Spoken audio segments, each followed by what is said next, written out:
Assalamualaikum warahmatullahi wabarakatuh. Perkenalkan, nama saya Nana Eliana dengan NIM 1901046055 akan menjelaskan tentang analisis sosial rendahnya pendidikan pada masyarakat di desaku. Yang selanjutnya yaitu pertama, pengertian analisis sosial.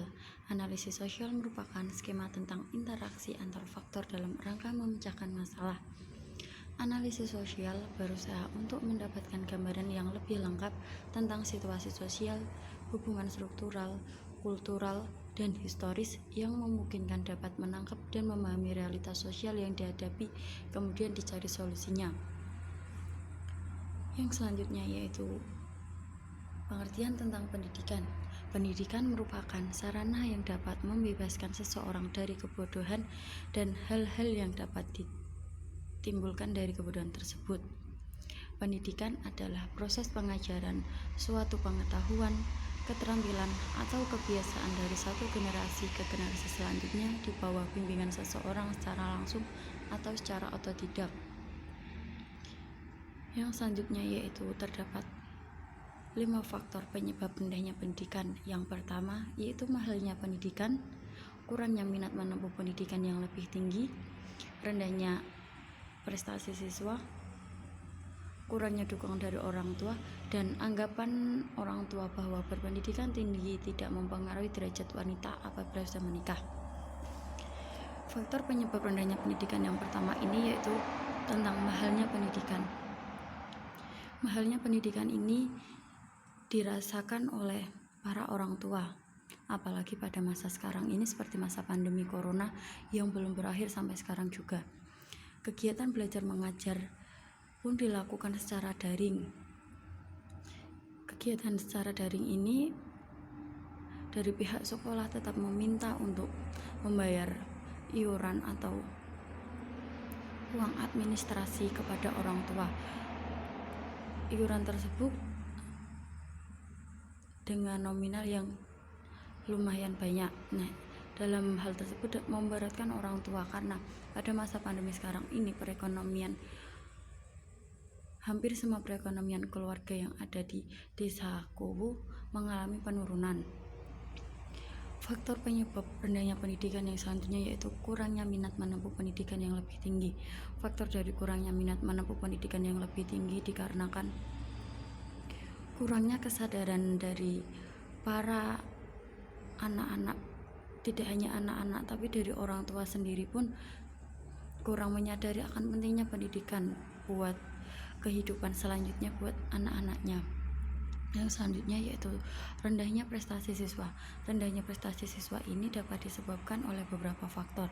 Faktor yang pertama yaitu karena sifat malas yang ada di diri para pelajar tersebut. Yang kedua yaitu dikarenakan kegiatan belajar mengajar dilakukan secara daring membuat mereka tidak memahami materi yang ada di dalam buku panduan mereka.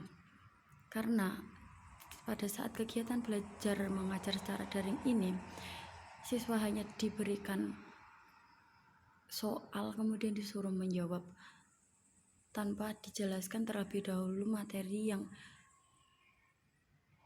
akan dipelajari untuk menjawab soal-soal yang diberikan. Yang selanjutnya yaitu kurangnya dukungan dari orang tua. Kurangnya dukungan dari orang tua ini menjadi faktor utama dalam penyebab rendahnya pendidikan, dikarenakan apabila seorang anak memiliki tekad yang kuat dalam melanjutkan pendidikan, namun dari pihak orang tua sendiri tidak memberikan dukungan moral maupun dukungan lainnya, itu membuat minat dan keinginan dari anak tersebut dalam berpendidikan tinggi akan hilang. Kemudian faktor yang terakhir yaitu anggapan orang tua bahwa berpendidikan tinggi tidak mempengaruhi derajat wanita apabila sudah menikah. Hal ini yang dapat saya amati dari kehidupan yang ada di desa saya. Di desa saya banyak orang tua yang memberikan doktrin kepada anak-anaknya tidak usah untuk lanjut sekolah karena berpendidikan tinggi pun nantinya kalau sudah punya suami, sudah berumah tangga, kegiatannya juga sama seperti perempuan-perempuan lain yang tidak berpendidikan tinggi, yaitu mengerjakan pekerjaan rumah tangga. Yang selanjutnya yaitu akibat dari rendahnya pendidikan, ada 5 banyak akibatnya, yaitu yang pertama, susahnya mendapatkan pekerjaan. Akibat dari susahnya mendapatkan pekerjaan yaitu terjadi banyaknya pengangguran yang ada di desa.